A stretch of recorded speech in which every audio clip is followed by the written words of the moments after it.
কাউকে কষ্ট দিচ্ছেন? সমস্যা নেই। কষ্ট পেতে পেতে মানুষটার মন শক্ত হয়ে যাচ্ছে। পাহাড় পরিমাণ কষ্ট বুকে নিয়ে মানুষটা একদিন ড্যামকে টাইপকে হয়ে হাসিমুখে বাঁচা শিখে যাবে। কাউকে অবহেলা করছেন? সমস্যা নেই। আপনার অবহেলা মানুষটা সেলফ রেসপেক্ট বাড়াচ্ছে, নিজের প্রতি যত্নশীল হওয়ার সুযোগ করে দিচ্ছে। কারো সাহায্য ছাড়াই মানুষটা বেঁচে থাকা শিখছে। কাউকে ঠকাচ্ছেন? সমস্যা নেই। আপনি আসলে প্রমাণ করছেন ওই মানুষটা আপনার থেকে ভালো কাউকে ডিজার্ভ করে।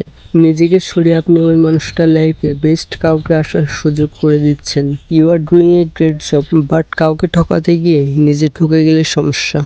আপনি এমন কাউকে ঠকালেন যে আপনাকে নিজের থেকেও বেশি ভালোবাসতো। আপনার লাইফের সবচেয়ে বেস্ট গিফট ছিল লোককে। আপনি আসলে তাকে ঠকাননি। লাইফের বেস্ট গিফটটা হারিয়ে নিজেকে ঠকিয়েছেন। আর নিজেকে ঠকালেই সমস্যা। লাইফটা বুমেরাং এর মতো, আপনি যা দেবেন সেটা আপনার কাছে ফিরে আসবে। হিসেবে চলো এদিক ওদিক হবে না।